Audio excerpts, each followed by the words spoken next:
मैंने 3 दिन बिना कुछ खाए पिए बड़ी मुश्किल से ये टिकट लिया है। घर जाकर त्योहार मनाने के लिए ट्रेन की नीचे वाली बर्थ का टिकट। पर जैसे ही मैंने अपना सामान रखा और चैन की सांस लेने के लिए लेटने ही वाला था, तभी सामने वाली बुढ़िया अचानक मेरी तरफ घूरने लगी और बड़े हक से बोली, ए लड़के, तुम ऊपर वाली बर्थ पर सो जाओ, ये जगह हमें दे दो। क्या आप मुझसे कह रही हैं? मुझे यकीन नहीं हुआ। मैंने उन्हें देखा और फिर अपने सामान को, जो आधे बिस्तर पर फैला हुआ था, बदलने के कपड़ों के अलावा बाकी सारा सामान वो था जो मैंने घर पर मम्मी पापा के लिए खास तौर पर खरीदा था। छोटे बड़े मिलाकर कोई 7-8 बैग थे। क्या मैं ऊपर नीचे चढ़ने वाले किसी आदमी जैसा दिखता हूँ? बच्चे की दादी ने जब देखा कि मैं हिला भी नहीं, तो वो नाराज होकर बोली, तुम्हें यहाँ एक 5 साल का बच्चा नहीं दिख रहा है क्या तुम्हें इसके मम्मी पापा नहीं मिले जो यहाँ आकर मुझसे रिश्ता जोड़ रही हो? बच्चे की दादी का चेहरा गुस्से से बदल गया और वो चिल्लाने लगी, क्या बकवास कर रहे हो? मैंने कहा ना, जल्दी से ऊपर जाओ, ये जगह मुझे और बच्चे को दे दो। बड़ों का आदर और छोटों से प्यार करना नहीं जानते क्या? मुझसे रहा नहीं गया और मैंने आंखें घुमा ली। ट्रेन में चढ़ते ही ऐसे लोगों से पाला पड़ गया। यकीन नहीं हो रहा कि कोई मुझसे जबरदस्ती सीट बदलवा रहा है। मेरा इतना सारा सामान आपको नहीं दिखता? अपनी मर्जी नाम की भी कोई चीज होती है, समझी? मैं अभी सीट नहीं बदलना चाहता। कंडक्टर आ भी गया तो भी कुछ नहीं होगा। यह मत सोचो कि तुम बूढ़ी हो तो बहुत बड़ी चीज हो। बच्चे की दादी गुस्से से तिलमिला उठी। उन्होंने अपना सिर बाहर निकालकर चिल्लाना शुरू कर दिया, कंडक्टर कहाँ है? यहाँ कोई एक बुजुर्ग को परेशान कर रहा है। हाय, मेरा दिल दर्द से फटा जा रहा है उनके ऐसे चिल्लाने पर। डिब्बे में कई लोग हमारी तरफ देखने लगे। अटेंडेंट भी डिब्बे के सामने से भागा भागा आया। क्या हुआ? क्या बात हो गई? बच्चे की दादी ने उसे वर्दी में देखा और फौरन अपनी जांघ पर हाथ मारकर चिल्लाई, ये लड़का बर्थ बदलने से मना कर रहा है। बेचारी मैं 60 साल की होने वाली हूँ और बच्चा भी छोटा है। हमें ऊपर नीचे चढ़ना उतरना पड़ेगा। इसके दिल में तो जरा भी दया नहीं है। उनका पोता भी बड़ा होशियार था। उसने भी मुंह खोलकर रोना शुरू कर दिया। उसका रोना इतना दर्द भरा और कानों को चुभने वाला था कि पास के एक यात्री ने नाक भान से कोड़कर कहा, एक सीट ही तो बदलनी है, दे दो न, तुम्हारा कुछ घट नहीं जाएगा। घर से बाहर किसी बुजुर्ग को परेशान मत करो, उनके लिए आसान नहीं होता। वाह, अब कोई मुझे ज्ञान भी देगा। मैंने उसकी तरफ देखा। मैं नहीं देना चाहता। नहीं दे सकता क्या? किस कानून में लिखा है कि सिर्फ इसलिए कि वो बूढ़ी है मुझे ये सीट देनी पड़ेगी? तुम्हें इतनी ही दया आ रही है तो तुम अपनी सीट दे दो। तुम दूसरों के बारे में नहीं सोच सकते? अगर तुम्हारे मम्मी पापा बाहर कहीं जाएं और कोई उन्हें परेशान करे तो क्या तुम्हें अच्छा लगेगा? मैं हंसा। मेरे मम्मी पापा में ज्यादा तमीज है। वे बाहर जाकर दूसरों की सीट नहीं छीनते। तुम चिंता मत करो। ये सुनकर बच्चे की दादी भड़क गई। तुम किसे बदतमीज कह रहे हो? किसे कह रहे हो? वो बहुत गुस्से में थी। साफ लग रहा था कि वो मुझे मारना चाहती है। शुक्र है कि अटेंडेंट ने उन्हें रोक लिया। आंटी, शांत हो जाए, शांत हो जाए। मैं पहले देख लेता हूँ कि कोई खाली सीट है या नहीं। मैं आपके लिए कोई और सीट देखूं, चलेगा? ये सुनकर बच्चे की दादी थोड़ी शांत हुई। ठीक है, मुझे नीचे वाली बर्थ चाहिए और हो सके तो सॉफ्ट बर्थ हो। मुझे तो हंसी आ रही है। और इन्हें सॉफ्ट स्लीपर चाहिए। ये हार्ड स्लीपर की लोअर बर्थ तो मैंने ज्यादा पैसे देकर ली है। सॉफ्ट स्लीपर तो कब की बिक चुकी हैं। सोच तो बड़ी अच्छी है इनकी। हार्ड स्लीपर के पैसों में सॉफ्ट स्लीपर में सोना चाहते हैं। और वही हुआ।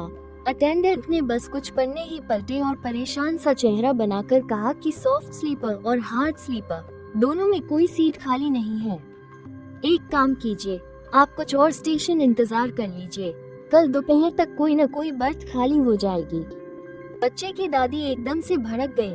कल दोपहर? मुझे तो कल दोपहर के बाद उतरना है और तुम चाहते हो कि मैं बच्चे के साथ इतना लंबा इंतजार करूं?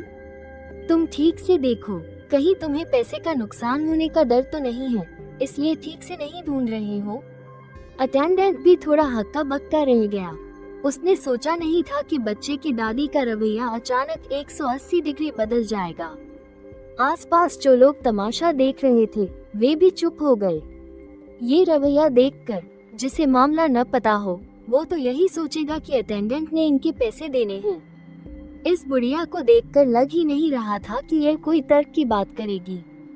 अटेंडेंट बस मजबूरी में मुस्कुराया और बोला, एक काम करते हैं, मैं आपके लिए ध्यान रखता हूँ। अगर बीच में कोई सीट खाली होती है तो मैं आपको तुरंत वहाँ जाने के लिए बुला लूंगा, ठीक है? अगर उस सीट पर कोई आ गया तो आपको हटना पड़ेगा। बच्चे की दादी भला ये कैसे मानती? उन्होंने सीधा मेरी तरफ इशारा करते हुए कहा, ये कैसे चलेगा? मैं एक बुजुर्ग औरत, साथ में 5 साल का बच्चा, बार बार सामान इधर उधर करूंगी तो कैसा लगेगा? कहीं चोट वोट लग गई तो क्या होगा? तुम इस लड़के से कहो कि यह अपनी जगह हमें दे दे। नहीं दे सकता क्या? मैं मन ही मन में हंसा। अब तो दिखावा करना भी छोड़ दिया। मैं अपनी सीट नहीं बदलूंगा। मेरे पास भी काफी सामान है। क्या मेरे लिए सामान इधर उधर करना आसान है? अटेंडेंट ने देखा कि हम दोनों की बहस खत्म ही नहीं हो रही है तो वो भी मुश्किल में पड़ गया। अच्छा हुआ कि तभी हेड अटेंडेंट आ गया। उसने आकर मामले को समझा। वो बच्चे की दादी की तरफ मुड़ा और बोला, अगर मैं गलत नहीं हूँ तो आपके परिवार की यहाँ पर अपर, मिडिल और लोअर तीनों बर्थ हैं, है ना? बच्चे की दादी ने सिर हिलाकर कहा, हाँ। तो आप बच्चे के साथ लोअर बर्थ पर सो जाइए और अपने बेटे बहू को मिडिल और अपर बर्थ पर सोने दीजिए। इसमें क्या परेशानी है? ये बात सुनते ही सब लोगों को मामला समझ में आ गया। अरे हाँ, इनके पास तो पहले से ही एक लोअर बर्थ है जो दादी और पोते के सोने के लिए काफी है। तो फिर ये लोग दूसरों की लोअर बर्थ क्यों छीनना चाहते हैं? मुझे तो पहले ही कुछ गड़बड़ लग रही थी। ये बुढ़िया जरा भी तमीज से बात नहीं कर रही थी। ऐसे बोल रही थी जैसे उस लड़के ने इनसे उधार ले रखा हो। मुझे लगा कि ट्रेन में ये बुजुर्ग औरत और बच्चा बस दोनों अकेले हैं। सोचा नहीं था कि इनके साथ परिवार के और लोग भी हैं। वे लोग कुछ बोल क्यों नहीं रहे थे? आप लोगों के पास अपनी लोअर बर्थ है, फिर और क्या चाहिए? अपनी लोअर बर्थ पर सोइए। दूसरों की बर्थ छीनने की क्या जरूरत है? सब लोगों के ताने सुनकर वे चारों लोग बहुत ही अन्य मन से अपनी बर्थ पर वापस चले गए। हेड अटेंडेंट ने भी भीड़ को जाने के लिए कह दिया और वो वापस व्यवस्था बनाए रखने के लिए चला गया। मैंने चैन की सांस ली। मैं अपनी बर्थ पर बैठकर मोबाइल चलाने लगा, लेकिन मेरा पूरा ध्यान सामने वाले लोगों पर ही था। ये सफर आसान नहीं होने वाला था, क्योंकि बच्चे की दादी की बातों से साफ था कि उन्हें कल दोपहर तक लगभग आखिरी स्टेशन तक सफर करना था और मुझे भी। बीच में अभी पूरे 30 घंटे का सफर बाकी था जो मुझे उनके साथ ही गुजारना था। कुछ भी हो सकता था और हुआ भी वही। अभी 1 घंटे से थोड़ा ही ज्यादा समय हुआ था कि उस छोटे लड़के ने हंगामा करना शुरू कर दिया। मुझे भूख लगी है, मुझे कुछ खाना है। उसकी दादी ने जल्दी से उसे पकड़ा और बैग से एक ठंडा पड़ा हुआ बन निकाला। ट्रेन में चीजें महंगी मिलती हैं। अच्छा बच्चा है ना, दादी तुम्हारे लिए ये बन लाई है, तुम ये बन खा लो। लेकिन वो लड़का बिल्कुल भी खुश नहीं था। उसने नीचे देखकर बस एक बाइट ली और फिर गुस्से में उसे हाथ से मारकर जमीन पर फेंक दिया। मुझे यही नहीं खाना, यह अच्छा नहीं है, मुझे यही नहीं खाना। बच्चे की दादी के चेहरे पर लाचारी थी। दादी की बात मानो, ट्रेन में चीजें महंगी मिलती हैं। जब स्टेशन आ जाएगा तो दादी तुम्हें कुछ अच्छा खिलाएगी। पर उस छोटे लड़के की नजर घूमी और तुरंत मेरे बगल में रखे गिफ्ट बैग पर टिक गई। उसने उंगली से इशारा किया, मुझे वो खाना है, मुझे वो मीठा केक दो। वो छोटा लड़का जिस चीज की तरफ इशारा कर रहा था वो वही खास मिठाई थी जिसे मैं तोहफे के तौर पर घर ले जाने वाला था। मैंने उसे नजरअंदाज कर दिया, लेकिन उस बुजुर्ग औरत ने तुरंत कहा, छोटे भाई, मेरे पोते को तुम्हारा केक खाना है, 2-4 दे दो ना। उसने खरीदने के लिए कहा भी नहीं, सीधे मुंह खोलकर मांग लिया। मैंने चिढ़कर कहा, नहीं दूंगा, मुझे ये किसी को तोहफे में देना है। बच्चे की दादी बहुत नाराज हो गई, तुम इतने कंजूस क्यों हो? मैंने तुम्हें सीट बदलने के लिए कहा, तुमने नहीं बदली, कोई बात नहीं, पर एक केक तक नहीं दे सकते? देख नहीं रहे, बच्चा भूख से रो रहा है। उस छोटे लड़के ने भी साथ देते हुए मुंह खोलकर रोना शुरू कर दिया। मुझे बहुत भूख लगी है। इस आवाज से सिर में दर्द होने लगा और आसपास के लोग भी शिकायत करने लगे। पर जैसे उसने कुछ सुना ही न हो, वो लगातार चिल्लाता रहा, मुझे मीठा केक खाना है, मुझे मीठा केक खाना है, मैं भूख से मरा जा रहा हूँ। वो बहुत जोर जोर से रो रहा था। मैं उसके खुले मुंह से अंदर का लाल गला भी देख सकता था। मैंने चुपके से अपने ईयरफोन लगा लिए और अपने फोन की आवाज तेज कर ली। दुनिया काफी शांत हो गई थी। बच्चे की दादी ने मुझे ऐसा करते देख बुरा भला कहा, तुम कितने नासमझ हो, बस 2 ही तो केक हैं, उसे खाने के लिए दे दो, बात खत्म करो, बाकी के तुम तोहफे में दे देना, कोई बात नहीं, वैसे भी तुमने इतने सारे खरीदे हैं, एक डिब्बा कम दे दोगे तो क्या हो जाएगा। मैंने अनसुना करने का नाटक किया और अपना फोन देखता रहा।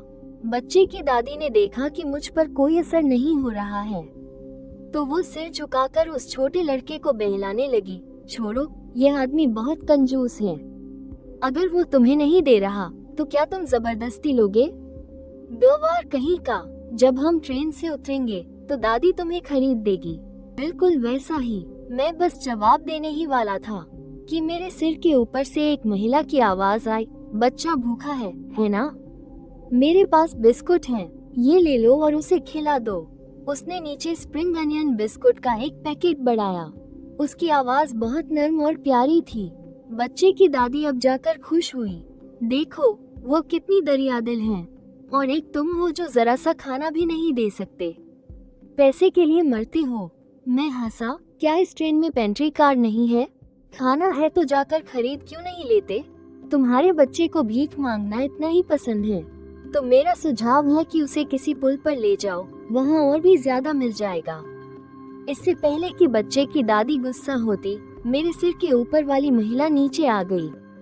मुझे वो याद थी, वो पिछले स्टेशन पर ही ट्रेन में चढ़ी थी। उसे पता नहीं था कि यह परिवार कैसा है। और अब ये बिस्कुट वाली दीदी मुझे आलोचना भरी नजरों से देख रही थी। उसने कहा, भाई साहब, आप एक छोटे बच्चे से क्या बहस कर रहे हैं? थोड़ा सा नाश्ता ही तो है, खा लिया तो खा लिया, उसे दे देना चाहिए था। मैंने अपनी आंखें सिकोड़कर इस बिस्कुट वाली दीदी को देखा। वो जरूर सोच रही होगी कि उसने कोई बहुत बड़ा न्याय का काम किया है ना? बच्चे की दादी भी बहुत इतरा रही थी। हाँ, देखो तो इसका दिल कितना छोटा है, पक्का कुंवारा होगा, इसे कोई नहीं पूछेगा, जिंदगी भर शादी नहीं कर पाएगा। मैंने कोई जवाब नहीं दिया। बिस्कुट वाली दीदी ने मुझे चुप देखकर बच्चे के सिर पर थपथपाते हुए कहा, कोई बात नहीं, खा लो, कम पड़े तो दीदी के पास और भी है। छोटे लड़के ने उसे नजरअंदाज कर दिया और शुक्रिया भी नहीं कहा। उसने बिस्कुट उठाए और जल्दी जल्दी मुंह में ठूंसने लगा। खाते खाते उसका पूरा मुंह तेल से भर गया। बिस्कुट वाली दीदी ने अपनी भौहें सिकोड़ी, लेकिन शायद अपनी इमेज बनाए रखने के लिए। उसने कुछ नहीं कहा। मैं बस चुपचाप उस शैतान बच्चे को देखता रहा। ट्रेन में चढ़ने के बाद से उसने कोई भी ढंग की चीज नहीं खाई थी, और 4-5 साल की उम्र में पेट बहुत जल्दी खराब हो जाता है। इतने सारे तेल वाले प्याज के बिस्कुट खाकर अगर उसने थोड़ा ठंडा पानी पी लिया तो शायद रात में उसे दस्त लग जाएंगे। इस बच्चे की दादी उसे इतना लाड प्यार करती है, अगर उसे सच में दस्त लग गए तो वो आसमान सिर पर उठा लेगी। अगर 3-5 हजार नहीं आए थे तो ये बिस्कुट वाली दीदी शायद बचकर नहीं जा पाएगी। अब मैं बस यही उम्मीद कर रहा था कि बिस्कुट वाली दीदी जल्दी उतर जाए, वरना मुश्किल हो जाएगी। लेकिन अफसोस, ऐसा लग रहा था कि किस्मत चाहती थी कि यह परिवार कोई न कोई तमाशा जरूर करे। ट्रेन 3 घंटे चलने के बाद आखिरकार दोपहर में रुक गई।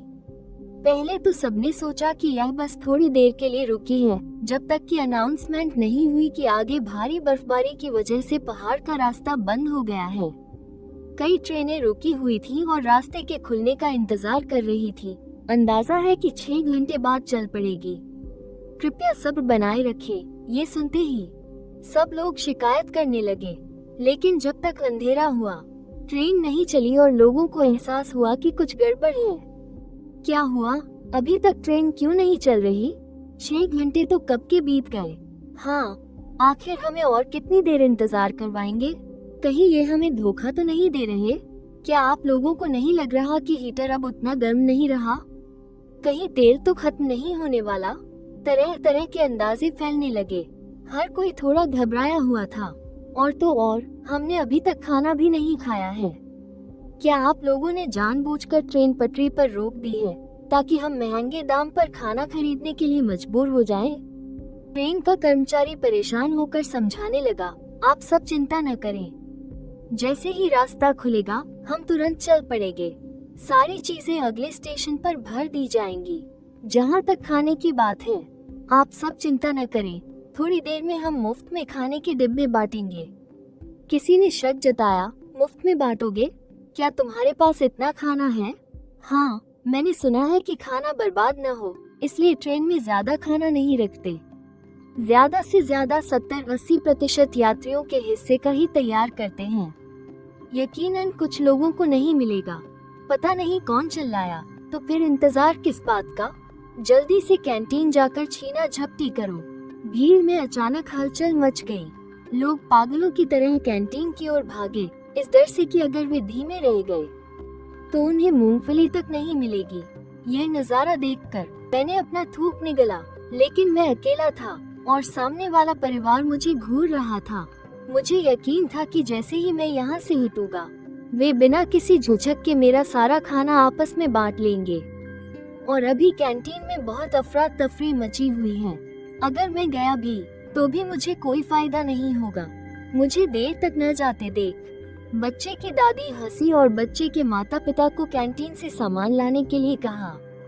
पूरे आधे घंटे बाद वे लूटे हुए डिब्बाबंद खाने का एक बड़ा ढेर स्नैक्स, ड्रिंक्स और इंस्टेंट नूडल्स लेकर वापस आए। आ जाओ मेरे प्यारे पोते, दादी तुम्हारे लिए डिब्बाबंद खाना छीन कर लाई है, इसमें मीट भी है। छोटे लड़के ने डिब्बे को देखा। ऊपर चिपचिपा सा खाना था और मांस के नाम पर बस कुछ काले और छोटे टुकड़े थे। वो देखने में ही अच्छा नहीं लग रहा था, इसलिए छोटे लड़के ने खाने से मना कर दिया। मैं नहीं खाऊंगा, मैं नहीं खाऊंगा, मुझे इंस्टेंट नूडल्स खाने हैं। दादी मजबूर थी, इसलिए उन्हें नूडल्स बनाने जाना पड़ा। गर्म पानी पहले ही लगभग खत्म हो चुका था, इसलिए नूडल्स का पानी बिल्कुल भी गर्म नहीं था। फिर छोटे लड़के ने बेसब्री से नूडल्स का पैकेट खोला और एक कांटा भरकर अपने मुंह में डाल लिया और फिर उसे थूक करके बाहर थूक दिया। पापा, ये नूडल्स तो बहुत कड़े हैं। उसके पापा ने उसके सिर पर थपकी मारते हुए कहा, तुम्हें यही खाना पड़ेगा। खाने में इतने नखरे क्यों? डिब्बे वाला खाना भी नहीं खाया, इंस्टेंट नूडल्स भी नहीं खा रहे, तो फिर इस ट्रेन में तुम्हारे खाने लायक कुछ नहीं है।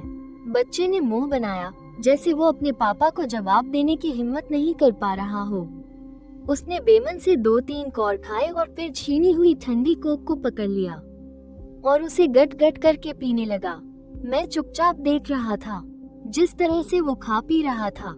मुझे यकीन था कि आज रात उसका पेट जरूर खराब होगा। सुबह होने से ठीक पहले, जैसा कि मैंने सोचा था, बच्चे का पेट खराब होने लगा। वो जोर जोर से रोते चिल्लाते हुए टॉयलेट की तरफ भाग रहा था। उसकी वजह से कई लोगों की नींद खुल गई। अपने बच्चे को संभालो, आधी रात को ये क्या शोर मचा रखा है?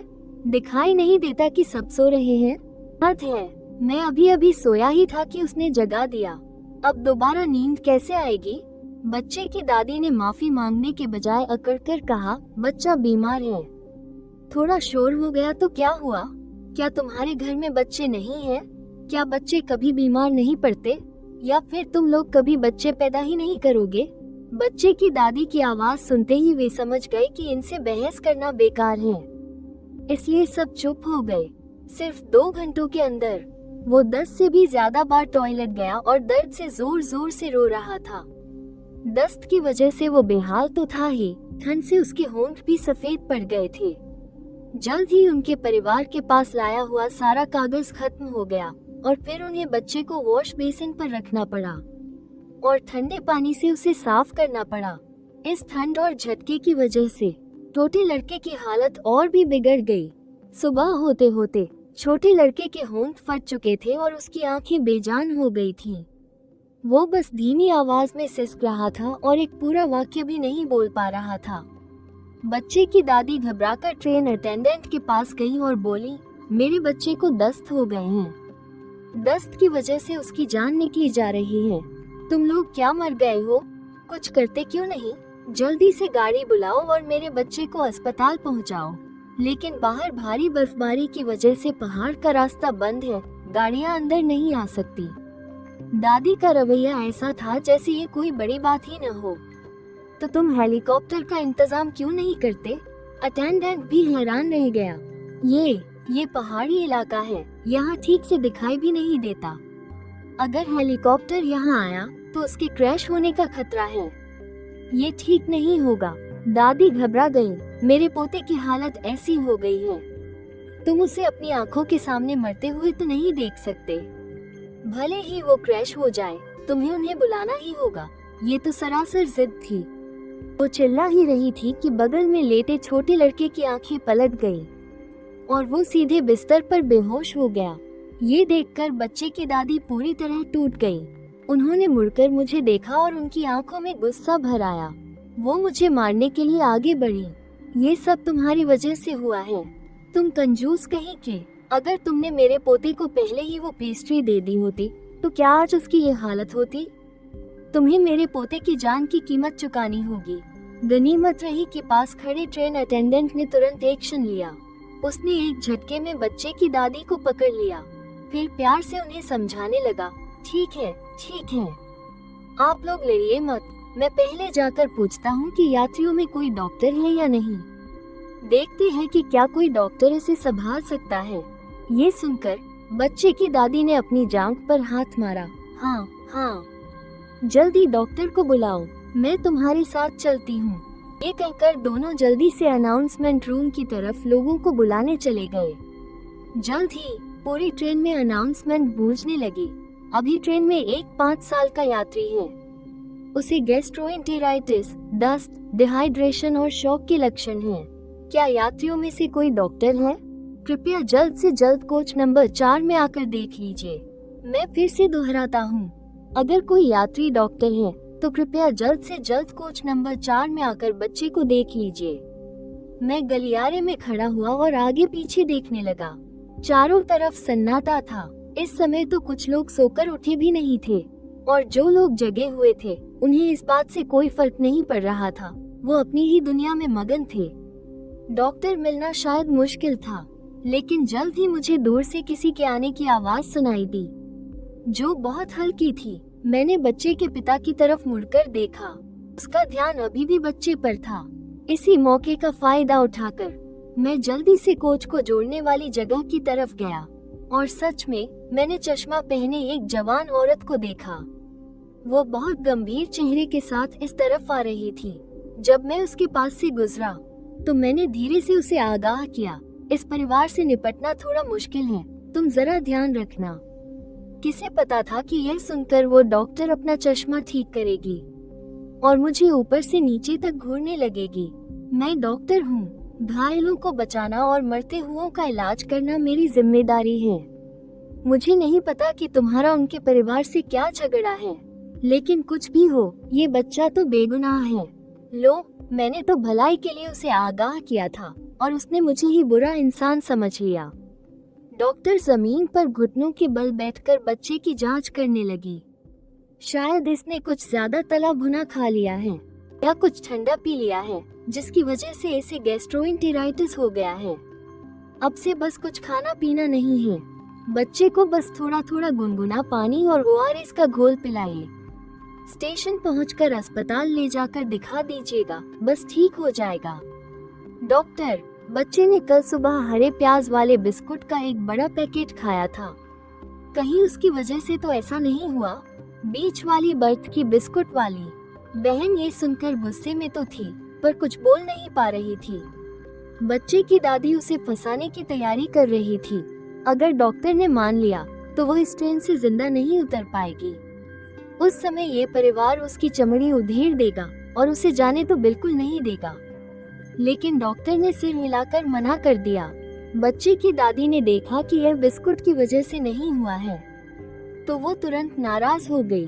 फिर जब उसने सुना कि कुछ खाना पीना मना है तो वो दांत पीसने और पैर पटकने लगी। हाँ, ये डॉक्टर बिल्कुल प्रोफेशनल नहीं है, ये पक्का कोई नकली डॉक्टर है। दफा हो जाओ, जल्दी दफा हो जाओ, मेरे पोते को तुम्हारी जरूरत नहीं है, वो चिल्लाते हुए डॉक्टर को बाहर धकेलने लगी। डॉक्टर एक पल के लिए चौंक गई। वो तो बस मदद करने आई थी, उसने पैसे भी नहीं लिए और अब बिना किसी वजह के उसे डांट पड़ गई। इसकी शिकायत भी कहाँ करती। जाने से पहले डॉक्टर ने मुड़कर मेरी तरफ एक नजर देखा। उसकी आंखों से लग रहा था कि वो कुछ कहना चाहती है पर कह नहीं पाई। मैं मुस्कुराया। मैंने तो उसे पहले ही बता दिया था। उसने खुद ही मेरी बात पर यकीन नहीं किया था। मैंने ये हंगामा देखा तो लगा कि कहीं आग मुझ तक न पहुंच जाए। जब वे लोग भाग दौड़ में लगे थे, मैंने चुपचाप अपना सामान पैक किया और अपने बड़े छोटे बैग उठाकर पेंट्री कार की तरफ चला गया। पेंट्री कार पर तो यात्रियों ने पहले ही कब्जा कर लिया था। बस कुछ भूखे पेट स्टाफ के लोग यहाँ अपने फोन में लगे हुए थे। मैं मुस्कुराया और वहाँ बैठे लोगों पर एक नजर डाली तो मैंने कुछ डिब्बे स्नैक्स के निकालकर उन्हें दे दिए और इस तरह उनसे दोस्ती भी हो गई। अरे, तुम इतनी तकल्लुफ क्यों कर रहे हो? अगर तुम ये स्नैक्स नहीं भी निकालते तो भी हम तुम्हें यहाँ बैठने देते। मैं बस मुस्कुरा दिया और कुछ नहीं बोला। यहाँ बहुत सारे लोग थे और सभी ट्रेन के कर्मचारी थे। वो नियमों से भी बंधे हुए थे और समझदार भी। बाहर तो सब अनजान यात्री थे, कभी भी आपस में झगड़ा हो सकता था और ऊपर से मैंने उस मुश्किल परिवार से पंगा भी ले लिया था। मुझे हर वक्त उनसे सावधान रहना था कि वो कोई हरकत न कर दें, इसलिए मेरा डाइनिंग कार में रहना ही ज्यादा सुरक्षित था।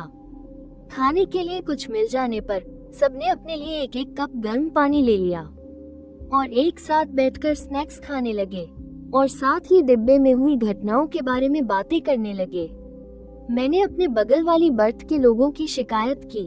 तभी मेरे बगल में बैठी एक दीदी को अचानक याद आया, कहीं तुम उस पति पत्नी की बात तो नहीं कर रहे जो एक बूढ़ी औरत और अपने पोते के साथ है? उस पोते की आंखों से ही पता चलता है कि वो कितना शैतान है और खाने का भी बहुत लालची है।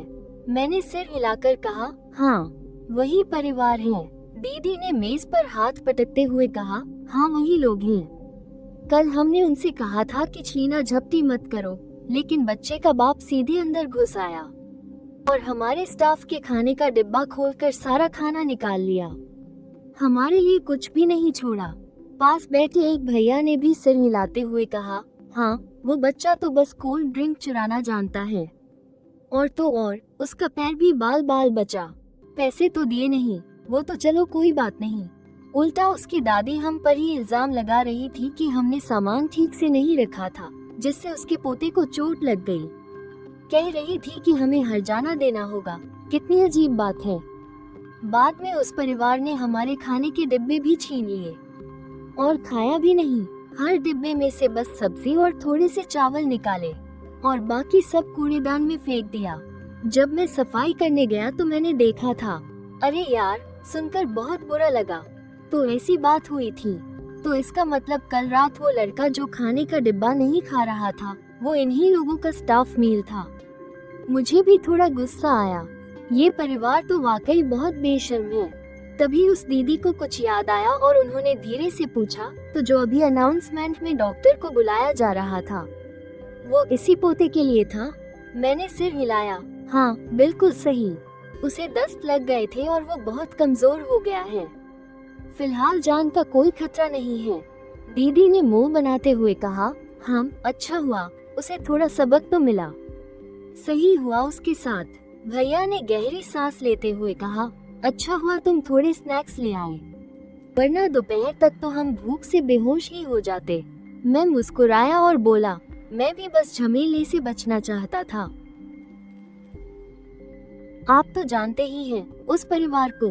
भैया ने मेरे कंधे पर हाथ रखकर कहा, फिक्र मत करो, तुम आराम से यहीं रुको, हमने दरवाजा बंद कर लिया है। वो लोग तुम्हें परेशान करने के लिए यहाँ नहीं आ पाएंगे। मैंने सिर हिलाया, ठीक है, शुक्रिया, बस एक डिब्बे स्नैक्स की वजह से। डाइनिंग कार के स्टाफ से मेरी अच्छी दोस्ती हो गई और मुझे एक लंबी बेंच भी मिल गई जिस पर मैं लेटकर आराम कर सकता था। मेरा पेट भरा हुआ था। मैंने गर्म पानी भी पी लिया था और डाइनिंग कार में हीटर भी काफी तेज चल रहा था। जल्द ही मुझे फिर से नींद आ गई। आखिरकार मैं पूरी रात जागा हुआ था और ठीक से सो नहीं पाया था, इसलिए इस बार मैं बहुत गहरी नींद में सोया जब तक कि बाहर से रोने और चिल्लाने की तेज आवाजें नहीं आने लगी और मेरी नींद खुल गई। जल्दी दरवाजा खोलो, दरवाजा खोलो, बचाओ। यह आवाज जानी पहचानी लग रही थी। यह उस बच्चे की दादी की आवाज थी। मैंने परेशान होकर उठकर बैठ गया और चुपके से दरवाजे के बाहर देखने लगा।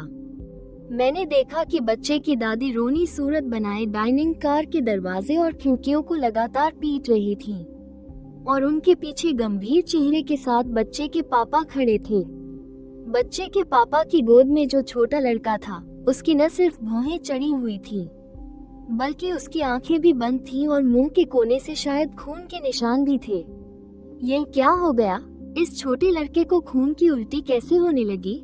मेरे मन में एक नामुमकिन सा ख्याल आया। डाइनिंग कार का शेफ बड़े गुस्से में उनकी तरफ गया। आप लोगों को क्या काम है? ये डाइनिंग कार है, यहाँ खाने के लिए कुछ नहीं बचा है। अगर भूख लगी है तो हमारे पास आने का कोई फायदा नहीं।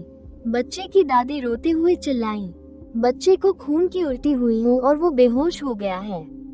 हमें डिब्बा नंबर 9 में डॉक्टर को ढूंढने जाना है। जल्दी हमें जाने दो। डाइनिंग कार डिब्बा नंबर 8 है। मैं पहले डिब्बा नंबर 4 में था। अगर उन्हें डिब्बा नंबर 9 के डॉक्टर को ढूंढना है तो उन्हें डाइनिंग कार से गुजरना होगा और डाइनिंग कार से गुजरते हुए वे मुझे देख लेंगे। शेफ भाई ने चुपके से सिर घुमाकर मेरी तरफ देखा। मैं धीरे से किचन की तरफ खिसक गया। सबकी नजरों से बचकर शेफ भाई ने देखा कि मैं छिप गया हूँ। तब जाकर उन्होंने दरवाजा खोला। जल्दी जाओ, यहाँ ज्यादा देर मत रुको। बच्चे की दादी ने इन सब बातों पर ध्यान नहीं दिया और वो सबसे आगे डिब्बा नंबर 9 की तरफ भागी जब तक उनका पूरा परिवार वहाँ से नहीं चला गया। मैं किचन से बाहर नहीं निकला, बस उनकी पीठ को देखता रहा। डिब्बा नंबर 9 हार्ड सीट वाला था। इस समय तक ट्रेन लगभग 24 घंटे से रुकी हुई थी। हार्ड सीट वाले यात्रियों के चेहरे पर गुस्सा और चिड़चिड़ाहट साफ दिख रही थी। कोई भी इतने तंग डिब्बे में एक ही तरह से इतने लंबे समय तक बैठे रहने के बाद शांत नहीं रह सकता। और जो डिब्बा पहले से ही ठसाठस भरा हुआ था उसमें अचानक एक पूरा परिवार घुस आया और उनके आते ही कानों को फाड़ने वाली आवाज गूंजने लगी। डॉक्टर, डॉक्टर कहाँ है? जल्दी मेरे पोते को बचाइए, मेरा पोता मरने वाला है। बच्चे की दादी रोते चिल्लाते हुए हर सीट पर जाकर डॉक्टर से जान बचाने की भीख मांग रही थी। वो ये पक्का कर रही थी कि उनकी हर चीख वहाँ मौजूद हर इंसान सुन सके। इससे लोग और भी ज्यादा चिढ़ गए, लेकिन शुरू से आखिर तक किसी ने एक शब्द नहीं कहा। उस डॉक्टर के सामने न आने पर उसे दोष भी नहीं दे सकते। बच्चे की दादी कोई समझदार इंसान नहीं थी। अगर वो आधा शब्द भी गलत बोल देता तो वो उसे डांटने लगती कि उसे इलाज करना नहीं आता, उसे मरीज देखना नहीं आता और बच्चे के लिए भी उसी को जिम्मेदार ठहराती। वो इसकी भरपाई कैसे कर पाता? पर इस तरह छिपे रहना भी कोई हल नहीं था। जल्द ही बच्चे की दादी को डॉक्टर दिख गया। वो एक ही झटके में दौड़कर उसके सामने पहुंच गई। डॉक्टर, तो तुम यहाँ हो, जल्दी मेरे पोते को बचाओ। पता नहीं क्यों उसे अचानक खून की उल्टी होने लगी। वो बेहोश है और बड़बड़ा रहा है। अब क्या करे? डॉक्टर का चेहरा उतर गया। माफ करना, मेरा इलाज उतना अच्छा नहीं है, मैं इसका इलाज नहीं कर सकता। डॉक्टर, तुम ऐसी बातें मत कहो, मैं तुमसे भीख मांगती हूँ, जल्दी बच्चे का इलाज करो। मेरा पोता ही मेरी जान है, मेरी जान है वो। ये कहते हुए बुढ़िया जमीन पर धड़ाम से घुटनों के बल बैठ गईं, जिससे बहुत से लोग उन्हें देखने लगे। अगर तुम्हें इस बात का बुरा लगा कि मैंने तुम्हारे बारे में कुछ बुरा कहा तो मैं तुमसे माफी मांगती हूँ। मैं गुनहगार हूँ, मैंने तुम्हारे साथ गलत किया। बच्चे की दादी यही कहते कहते खुद को थप्पड़ मारने लगी, जिससे पट पट की आवाज आ रही थी। डॉक्टर का चेहरा गुस्से से तमतमा गया। आप मेरे लिए मुश्किलें मत खड़ी कीजिए, मैं आपके बच्चे का इलाज सच में नहीं कर सकता। आखिर ऐसा क्यों? सिर्फ इसलिए कि मैंने अभी तुम्हारे इलाज करने के तरीके को कोसा, तुम मुझसे बदला ले रहे हो? क्या तुम चाहते हो कि मेरा पोता अपनी जान से इसकी कीमत चुकाए? बच्चे की दादी खड़ी हो गई और जानबूझकर जोर से कहने लगी, देखिए, मैं एक बूढ़ी औरत हूँ, मुझे डॉक्टरी समझ नहीं आती। अभी जो भी हुआ वो बच्चे के लिए हुआ। मैं घबराहट में वो सब कह गई। आप उसे दिल पर मत लीजिए, अभी जान बचाना जरूरी है। वो खुद को थप्पड़ मारती रही। मुझे माफ कर दो। तुम इस बुढ़िया को मारना चाहते हो या तुम्हें पैसा चाहिए? मैं तुम्हें सब कुछ दे सकती हूँ, बस मेरे पोते को बचा लो। उसकी इन बातों ने सीधे सीधे डॉक्टर को नैतिक रूप से कटघरे में खड़ा कर दिया था। अब सब लोग उसे ही कोसने वाले थे। डॉक्टर का चेहरा और भी ज्यादा बिगड़ गया। वो जल्दी से खड़ा हुआ और बच्चे की दादी से जोर से बोला, जब मैं चौथे डिब्बे में गया था तभी मैंने आप लोगों से कहा था, स्टेशन आने से पहले बच्चे को कुछ भी खाना पीना नहीं है। सिर्फ थोड़ा सा गुनगुना पानी या ओआरएस का घोल ही पी सकता है। स्टेशन पहुंचकर उसे अस्पताल ले जाइएगा। डॉक्टर एक पल के लिए रुका, तो फिर आपके बच्चे को खून की उल्टी क्यों हुई? क्या आपको खुद नहीं पता? बच्चे की दादी का चेहरा थोड़ा बदल गया, लेकिन वो फिर भी अकड़कर बोली, मुझे नहीं पता, वो तो बस लेटा हुआ था और उसे खून की उल्टी हो गई। हम जैसे लोग जिन्हें डॉक्टरी नहीं आती, हमें कैसे पता होगा? जरूर तुमने पहले जांच करते वक्त ध्यान नहीं दिया होगा कि बच्चे को कोई और बीमारी भी है, इसीलिए उसे खून की उल्टी हुई है। डॉक्टर ने भी नहीं सोचा था कि यह परिवार जोक की तरह उससे चिपक जाएगा। उसने अपना चश्मा ठीक किया। आपके बच्चे को बिना किसी वजह के खून की उल्टी कैसे हो सकती है? सिर्फ एक ही वजह हो सकती है, उसने कुछ खाया है। बच्चे की दादी अभी भी बहस करना चाहती थी। डॉक्टर ने अचानक बच्चे के कॉलर की तरफ इशारा किया। यह क्या है? क्या यह इंस्टेंट नूडल का सूप है? क्या तुम लोगों ने बच्चे को इंस्टेंट नूडल्स खिलाए हैं? ये सुनते ही सबकी नजरें बच्चे पर चली गईं, और सच में उन्होंने भी वहाँ पानी का दाग देखा, जिस पर शायद इंस्टेंट नूडल्स में मिलने वाली सूखी सब्जियों के पत्ते भी लगे थे। सबके चेहरे पर सब कुछ समझ जाने वाले भाव आ गए। ये डॉक्टर की सलाह न मानने की वजह से हुई एक और घटना थी। मैं भी ऐसा ही सोच रहा था। मैंने भी अभी यही अंदाजा लगाया था। बच्चे की दादी अपने पोते को इतना लाड प्यार करती है। बच्चा भूखा था तो वो उसे सच में कुछ खाने को न दे, ऐसा कैसे हो सकता है? अपना झूठ पकड़ा जाता देख बच्चे की दादी गुस्से से चिल्लाने लगी, मेरे बच्चे ने क्या खाया, इससे तुम्हें क्या मतलब? अब बच्चे की तबीयत खराब हो गई है तो तुम्हें उसे बचाना ही होगा, वरना हम तुम पर गैर कानूनी इलाज करने का मुकदमा कर देंगे और तुमसे इतना हर्जाना लेंगे कि तुम्हारा घर बार बिक जाएगा। यकीन मानो या न मानो, ये सुनकर डॉक्टर सन रह गया। वो तो भलाई के लिए जान बचा रहा था और उसे ही ब्लैकमेल किया जा रहा था। क्या ये परिवार इंसान भी है? और वैसे भी ट्रेन में कोई दवा नहीं थी, नहीं बचाव का कोई और तरीका था। बच्चे ने गलत चीज खा ली थी और उसे खून की उल्टी हो रही थी। वो खाली हाथों से तो बच्चे का इलाज नहीं कर सकता था, है ना? इस पल तक उसे याद आया कि मुश्किल से मेरा क्या मतलब था, और न जाने क्यों उसने अपना सिर डाइनिंग कार की दिशा में घुमाया और ठीक उसी समय उसकी नजरें मुझसे मिली। मैंने अपना सिर हिलाया। अब पछताने से शायद बहुत देर हो चुकी थी। बच्चे की दादी अभी भी हंगामा कर रही थी, रो रही थी और चिल्ला रही थी। कभी खुद को थप्पड़ मारते, कभी धमकी देते और कभी घुटनों पर गिर जाते। डिब्बे में बहुत ज्यादा शोर शराबा हो रहा था और यात्रियों के चेहरे और भी उतर गए थे। गनीमत थी कि अटेंडेंट सही समय पर आ गया और उसने दोनों गुटों को अलग कर दिया। कृपया अपने डिब्बे में वापस जाइए और दूसरे डिब्बों में हंगामा मत कीजिए। बच्चे की दादी ने अपनी जांघ पर हाथ पटक कर कहा, मेरा पोता मरने वाला है, तुम यहाँ व्यवस्था बनाए रखने में लगे हो, जल्दी इस डॉक्टर से जान बचाने के लिए कहो। डॉक्टर का रवैया भी बहुत सख्त था। उसके पोते की जो हालत है, मैं सच में इसका इलाज नहीं कर सकता। अगले स्टेशन पर उतर जाओ, जल्दी से उसे अस्पताल ले जाओ, शायद उसकी जान बच जाए। बच्चे की दादी कहाँ मानने वाली थी। तुम बस उसे बचाना नहीं चाहते, तुम इस बात का बदला ले रहे हो कि मैंने तुम्हें गैर पेशेवर कहा था। तुम उसे मरता हुआ देख रहे हो और कुछ नहीं कर रहे। कैसे डॉक्टर हो तुम? मौके पर हालात को संभालना नामुमकिन था। अटेंडेंट को मजबूरन चीफ अटेंडेंट को बुलाना पड़ा, जो उन्हें समझा बुझाकर और धकेलकर वापस भेजने की कोशिश करने लगा। लेकिन किसे पता था कि उन्हें वापस भेजने के चक्कर में एक और मुसीबत खड़ी हो जाएगी। किसे पता था कि बच्चे की दादी अचानक अपना सिर घुमाएगी और उसकी नजर सीधी मुझ पर पड़ी। साथ ही उसकी तिरछी नजर पास में ही मेज पर रखे मिठाई के डिब्बे पर गई, जो अभी तक समेटा नहीं गया था। डिब्बा खाली था, उसमें मिठाई का एक टुकड़ा तक नहीं था और ढक्कन भी खुला पड़ा था। साफ दिख रहा था कि उसे अभी अभी खाकर खत्म किया गया है। ये देखते ही बच्चे की दादी का पारा चढ़ गया। वो अविश्वास से भरी नजरों से मुझे देख रही थी और उसके लहजे में सिर्फ सवाल थे। तुमने ये मिठाई इन निकम्मे सरकारी लोगों में तो बांट दी, लेकिन मेरे पोते को नहीं दी। मैं पूरी तरह से हैरान था। मेरी मिठाई है, मैं जिसे चाहूँ उसे दूं। इससे तुम्हारा क्या लेना देना?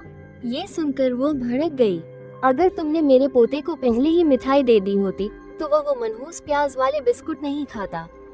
बिस्कुट नहीं खाता तो उसे दस्त से इतनी कमजोरी नहीं आती, और अगर कमजोरी नहीं आती तो वो जागकर नूडल्स खाने की जिद नहीं करता, और अगर नूडल्स नहीं खाता तो अब वो खून की उल्टी करके बेहोश नहीं होता। अगर तुमने शुरू में ही मिठाई दे दी होती तो आज वो इस हाल में नहीं होता। तुम ही असली गुनहगार हो। तुमने मेरे पोते को मार डाला, जान के बदले जान। दादी की ये बेतुकी दलीलें मेरी समझ से बाहर थी। उसका पोता अगर मिठाई खा भी लेता तब भी वह संतुष्ट नहीं होता। वो भूखा नहीं था, बस लालची था। उसे तो सब कुछ खाना था। देर सवेर उसे पेट की कोई बीमारी तो होनी ही थी, लेकिन बच्चे की दादी कुछ भी सुनने को तैयार नहीं थी। वो रोते चिल्लाते हुए मुझे पकड़ने के लिए आगे बढ़ी।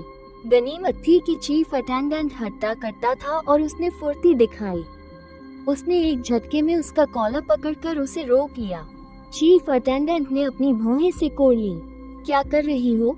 तुम लोगों ने खुद अपने बच्चे का ठीक से ध्यान नहीं रखा और अब इल्जाम दूसरों पर डाल रही हो। बच्चे की दादी दांत पीसकर चिल्लाई। मुझे कुछ नहीं सुनना, ये सब इसी की वजह से हुआ है। अगर इसने मेरे पोते को मिठाई का एक डिब्बा दे दिया होता तो मेरा पोता आज इस हाल में नहीं होता। सारी गलती इसी की है। वो दहाड़े मारकर रोने लगी। हाय मेरा प्यारा पोता, इसी आदमी ने तुम्हारी जान ली है। अगर तुम्हें कुछ हो जाए तो याद रखना, इसी से अपनी जान का बदला लेना। मैं उसकी बद्दुआएं सुनते हुए नजर उठाकर उस परिवार को देखने लगा। बच्चे का बाप अपने बेटे को गोद में लिए हुए था और उतरे हुए चेहरे से मुझे घूर रहा था। बच्चे की माँ की आंखों में भी नफरत थी, लेकिन 2 अटेंडेंट ने उसे पकड़ रखा था, इसलिए वो आगे नहीं आ पा रही थी।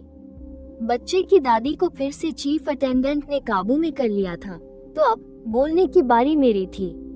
मैंने अपना गला साफ किया और कहा, सुनो बुढ़िया, तेरी बकवास सुनकर तो मुझे हंसी आ गई। बच्चे की दादी चौंक गई। शायद उन्होंने इतनी बदतमीजी वाली बात पहले कभी नहीं सुनी होगी। क्या? तुमने क्या कहा? मैंने अपनी बात जारी रखी। क्या तुम्हारे घर में चूल्हा नहीं जलता? ट्रेन में चढ़ते ही हर जगह खाने को मांगने लगे। मांगने पर नहीं मिला तो छीनने लगे। तुम लोग तो हद दर्जे के बेशर्म हो।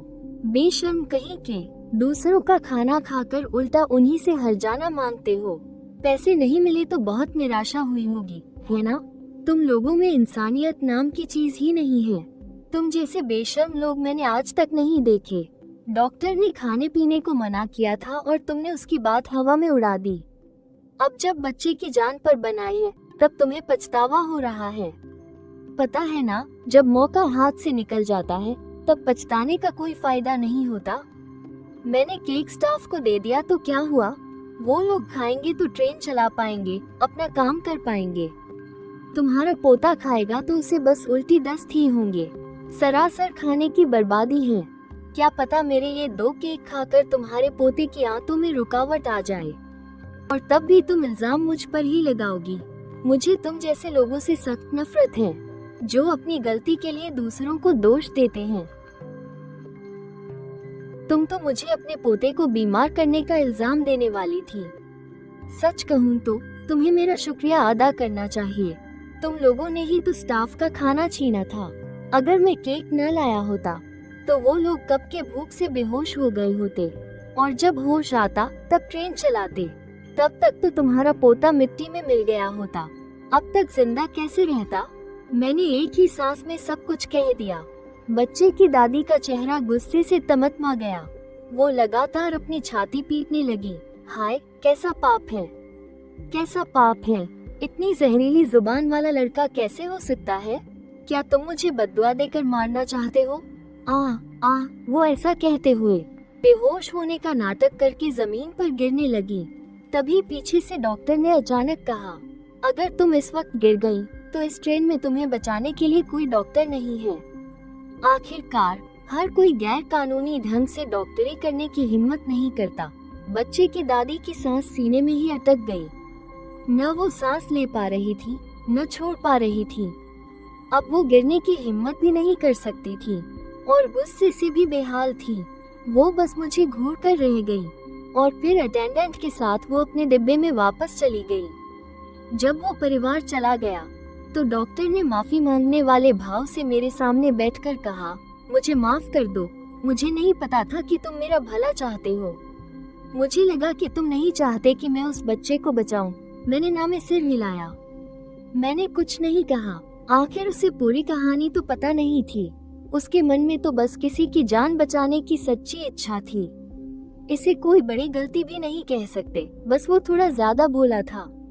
लेकिन मैं ऐसे संत टाइप लोगों से बात नहीं कर सकता। मैं बस खिड़की के बाहर बर्फबारी का नजारा देखता रहा। डॉक्टर शर्मिंदगी से मुस्कुराया और फिर कुछ नहीं बोला, लेकिन वो वहीं बैठा रहा, गया नहीं। हम दोनों बस चुपचाप बैठे रहे जब तक कि ट्रेन गड़गड़ाते हुए आगे नहीं बढ़ने लगी। तब जाकर मेरे दिल ने चैन की सांस ली, क्योंकि अगला स्टेशन बस आधे घंटे की दूरी पर था। जब वो परिवार उतर जाएगा तो मैं सुरक्षित हो जाऊंगा और मैं भी अपनी सीट पर वापस जा सकूंगा। ऐसा लग रहा था कि डॉक्टर भी यही सोच रहा है। उसके चेहरे के भाव भी काफी शांत हो गए थे। खिड़की के बाहर देखते हुए उसकी आंखों में खुशी थी, लेकिन किस्मत को कुछ और ही मंजूर था। मैंने किसी को तेजी से डाइनिंग कार की तरफ भागते हुए सुना। कदमों की आवाज भारी और तेज थी। वो किसी जंगली भैंसे की तरह अंधाधुंध भागे आ रहा था। जब मैंने सिर उठाकर देखा तो बच्चे का पिता वहाँ खड़ा था और उसका चेहरा गुस्से से लाल था। उसके हाथ में एक बड़ा सूटकेस था जिसे उसने जोर से हमारी तरफ दे मारा। मेरा चेहरा एकदम बदल गया और मैं जोर से चिल्लाया, बचना। मैं तुरंत डाइनिंग टेबल के नीचे घुस गया, लेकिन डॉक्टर वक्त पर हट नहीं पाया। हालांकि उसने बचने की कोशिश की, फिर भी सूटकेस जोर से उसके कंधे पर जा लगा। दर्द से चिल्लाई और पीछे मुड़कर देखा तो बच्चे का बाप था। मैं एकदम से डरकर सुन्न हो गई। तुम क्या कर रहे हो? मुझे क्यों मार रहे हो? बच्चे के बाप की आंखों में खून उतर आया था। तुम सबने मिलकर मेरे बेटे को मारा है। मैं तुम लोगों की जान ले लूंगा। मैंने गौर किया कि उसके कॉलर पर ताजे खून के धब्बे थे। ऐसा लग रहा था जैसे अभी अभी लगे हों।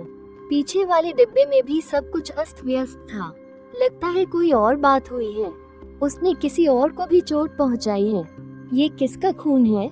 मेरे दिमाग में अचानक बिस्किट वाली दीदी का चेहरा कौंध गया। कहीं इस आदमी ने बिस्किट वाली दीदी पर तो हाथ नहीं उठा दिया? मैं ज्यादा सोच पाती उससे पहले ही बच्चे का बाप आगे बढ़ा और उसने डॉक्टर का कॉलर पकड़ लिया और हाथ उठाकर सीधा उसके मुंह पर दे मारा। एक ही घूंसे में डॉक्टर चीख पड़ा। चश्मा टूटकर जमीन पर बिखर गया और कांच के टुकड़ों से उसके चेहरे पर कई खरोंचें आ गई। नाक से खून और आंखों से आंसू एक साथ बहने लगे। ये देखकर मेरा चेहरा सफेद पड़ गया। मैंने मेज पर रखा सूटकेस उठाकर जोर से उस आदमी की तरफ धकेल दिया। वो आदमी बच नहीं पाया और टकराने से उसके मुंह से दर्द भरी आह निकल गई। लेकिन वो गिरा नहीं, बल्कि उसकी आंखों में गुस्सा और भी बढ़ गया। कमीनी, मैंने अभी तुझसे तो निपटा ही नहीं था, तो खुद ही मौत को बुलावा दे रही है। ये कहकर उस आदमी ने डॉक्टर को छोड़ दिया और मुझे पकड़ने के लिए हाथ बढ़ाया। मैं फौरन एक तरफ हटकर बच गई और पीछे वाले डिब्बे की तरफ भागने लगी। पीछे वाले डिब्बे में ज्यादा लोग थे। हो सकता है कि अटेंडेंट भी वही हो। कोई तो उसे रोक ही लेगा। लेकिन मैंने अपनी रफ्तार को कुछ ज्यादा ही आंक लिया था। मैं कुछ ही मीटर भाग पाई थी कि पीछे से किसी ने जोर से खींचा। उस आदमी ने मेरा कॉलर कसकर पकड़ लिया था। उसका भारी भरकम घूंसा मेरे कान की तरफ आया। मुझे हवा को चीरते हुए उसके घूंसे की आवाज भी सुनाई दी और मेरे पीछे बैठे यात्रियों की सांसें अटकने की आवाज भी। मैं तो गई, मुझे ये पंगा लेना ही नहीं चाहिए था। गनीमत है कि वो घूंसा मेरे चेहरे से 5 सेंटीमीटर से भी कम दूरी पर था कि किसी ने उसे पीछे खींच लिया। पीछे मुड़कर देखा तो चीफ अटेंडेंट हांफते हुए उसे पकड़े हुए थे और जोर से चिल्लाए, रुको, क्या कर रहे हो तुम? पहले ही 2 लोगों को घायल कर चुके हो, क्या और जुर्म करना चाहते हो? लेकिन उस आदमी ने एक न सुनी और पलटकर चीफ अटेंडेंट को ही मारने वाला था। अच्छा हुआ कि वो डॉक्टर लड़खड़ाते हुए उठा। भले ही उसकी नाक से अब भी खून बह रहा था, वो भी बीच बचाव करने आ गया। मुझे साफ सुनाई दे रहा था कि आगे और पीछे के डिब्बों से अटेंडेंट भागे चले आ रहे हैं। ये हालत देखकर वो लोग जल्दी से आगे आए और उस आदमी को चारों तरफ से घेर लिया। जल्द ही उन्होंने उसे काबू में कर लिया। मैंने राहत की सांस ली, पर मेरे पैर कांप रहे थे। मैं खुद को रोक नहीं पाई और दरवाजे के पास जमीन पर बैठ गई। किचन वाले अंकल फौरन मुझे सहारा देने आए। तुम ठीक तो हो? मैंने सिर हिलाया। नहीं, मैं ठीक हूँ, बस भागने की वजह से पैर कांप रहे हैं। कोई बात नहीं। उधर चीफ अटेंडेंट ने उस आदमी को जमीन पर गिराकर पकड़ लिया है और उसे पकड़े हुए हैं। पीछे वाले अटेंडेंट घायलों के बारे में जानकारी दे रहे थे। 2 लोग घायल हैं, एक के चेहरे पर चोट आई है। चोट ज्यादा गंभीर नहीं है, दूसरे की बांह की हड्डी टूट गई है। कई जगह मांसपेशियों में चोट है और हल्का कंकशन भी है। अभी वो होश में नहीं है, उसे जल्द से जल्द अस्पताल पहुंचाने की जरूरत है। ये बेहोश इंसान जरूर बिस्किट वाली दीदी ही होगी। ये सोचकर मेरा दिल बैठ गया। सोचा नहीं था कि इतनी सी बात के लिए ये बच्चे का बाप बेकसूर यात्रियों पर जानलेवा हमला कर देगा। वाकई ये सब एक ही थैली के चट्टे बट्टे हैं। कंडक्टर ने गंभीर चेहरे के साथ सिर हिलाया। बच्चे की माँ और दादी पर नजर रखो, उन्हें और हंगामा मत करने देना। अगले स्टेशन पर सबको उतार देना। उसने नीचे देखकर लाल आंखों वाले बच्चे के बाप को देखा। उसने एक आह भरी, तुम्हें ऐसा करने की क्या जरूरत थी? अब अच्छा हुआ, नया साल तो अब जेल में ही मनाना पड़ेगा। बच्चे के बाप ने लाल आंखों से गुस्से में गुर्राते हुए कहा, मेरा बेटा ही नहीं रहा, अब कहीं भी नया साल मनाऊं, कोई फर्क नहीं पड़ता। मैं इन लोगों से जान के बदले जान लूंगा, एक भी बचकर नहीं जा पाएगा। उसने मुझे बेरहमी से घूरा। मुझे इसमें कोई शक नहीं था कि अगर उसके हाथ खुले होते तो वो कब का मुझ पर झपटकर मेरे टुकड़े टुकड़े कर देता। कंडक्टर ने उस पर और शब्द बर्बाद नहीं किए और उसे सीधे ले गया। अगले स्टेशन पर सभी घायल लोग और वो यानी अपराधी, सबको ट्रेन से उतार दिया जाना था। जल्द ही ट्रेन स्टेशन पर पहुंच गई। भीड़ के बीच से मैं साफ साफ देख सकता था कि कुछ लोग स्ट्रेचर पर एक छोटा सा शव लेकर उतर रहे हैं, जिस पर एक सफेद चादर ढकी हुई थी। तो वो शरारती बच्चा सच में मर गया था। बस कुछ और खाने के लालच में उसने अपनी जान गंवा दी, या शायद वो अपने परिवार के ज्यादा लाड़ प्यार की वजह से मारा गया था। बच्चे की दादी स्ट्रेचर के पीछे पीछे चल रही थी। वो छाती पीट पीट कर रो रही थी और उसकी फटी हुई आवाज में रोने की वजह से आसपास के लोग मुड़ मुड़ कर देखने लगे। क्या हुआ? ट्रेन में किसी के साथ कोई हादसा हो गया क्या? स्ट्रेचर पर तो कोई बच्चा लग रहा है और ये बच्चे की दादी होंगी, है ना? लगता है ये ट्रेन पहाड़ों में 20 घंटों से ज्यादा फंसी हुई थी। कहीं बच्चा ठंड से तो नहीं मर गया? आज के जमाने में भी कोई ठंड से मर सकता है। रेलवे वालों को तो अब अच्छा खासा हर्जाना देना पड़ेगा और लोगों की बातों को भी दबाना पड़ेगा। ये सुनकर बच्चे की दादी और जोर जोर से रोने लगी। वो छाती पीटते हुए चिल्लाई, अरे इंसानी जान की तो कोई कीमत ही नहीं है। इस ट्रेन के सारे कर्मचारी ऐसे ही हैं, इंसानी जान की परवाह ही नहीं करते। उन्होंने मेरे पोते को मरते हुए देखा पर उसे बचाया नहीं। ये लोग इंसान ही नहीं हैं। सत्यानाश हो इनका। ट्रेन में डॉक्टर था, फिर भी उसने मेरे पोते को नहीं बचाया। मैं उन पर केस करूंगी। मैं उन सबको इसकी सजा दिलवाऊंगी। जैसे ही लोगों को लगा कि कोई तमाशा होने वाला है, सब के सब जमा हो गए। सब एक साथ अम्मा से पूछने लगे, आखिर हुआ क्या है? कोई भी मुश्किल हो तो हमें बताइए, हम इंटरनेट पर आपके लिए आवाज उठाएंगे। हाँ, डरिए मत, हम आपकी मदद करेंगे, बस आप बताइए। बच्चे की दादी ने देखा कि लोग उसका साथ दे रहे हैं, तो उसने तुरंत नाटक करना शुरू कर दिया। मेरे पोते ने ट्रेन में किसी का दिया हुआ कुछ खा लिया था, जिससे उसका पेट खराब हो गया। उसे उल्टी दस्त होने लगे और वो बेहोश हो गया और ट्रेन पहाड़ों में फंस गई, आगे नहीं बढ़ पा रही थी।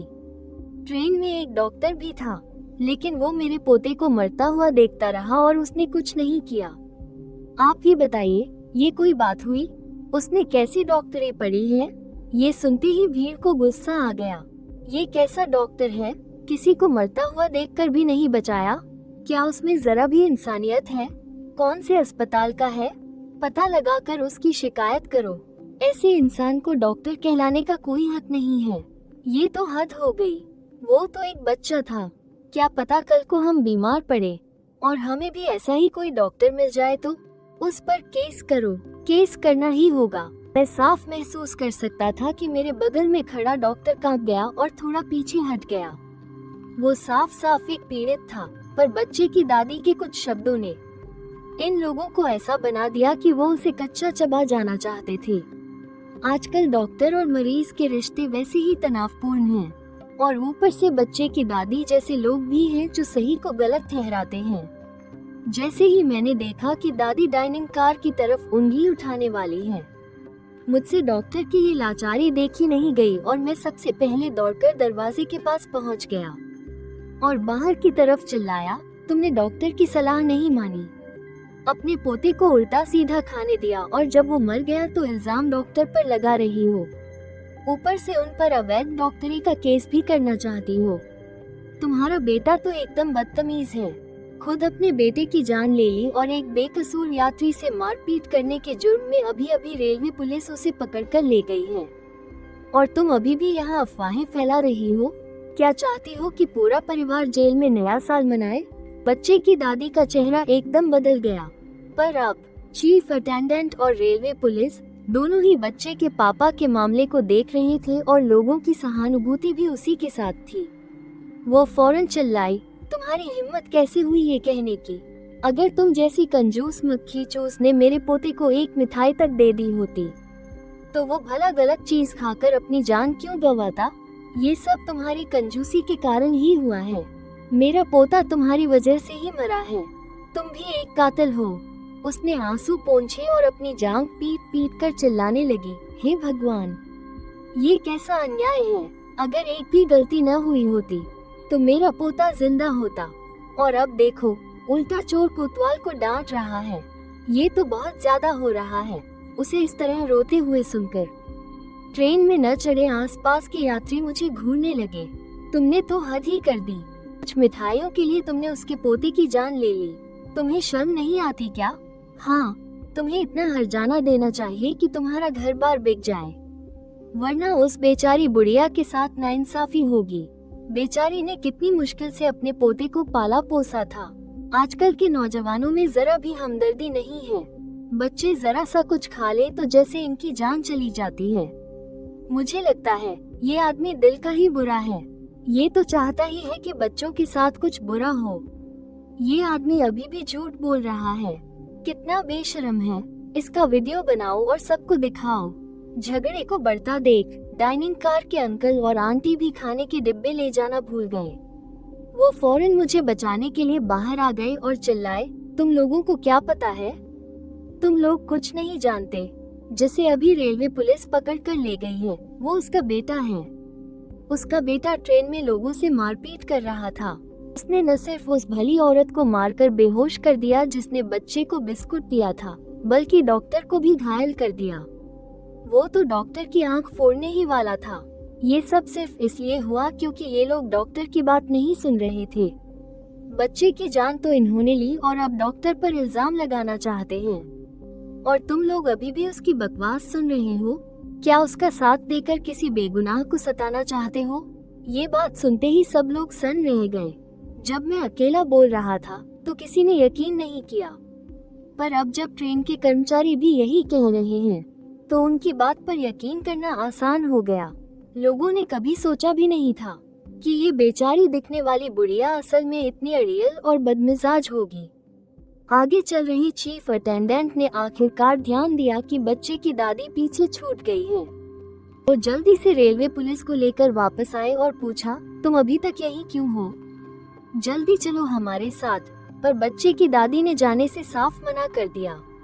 मैं तुम्हारे साथ क्यों चलूं? तुम लोगों ने मेरे बेटे को गिरफ्तार कर लिया है, अब मुझ बुढ़िया को भी पकड़ कर ले जाना चाहते हो? मैं तब तक नहीं जाऊंगी जब तक तुम लोग मुझे कोई जवाब नहीं देते। वो अभी भी झूठ बोले जा रही थी।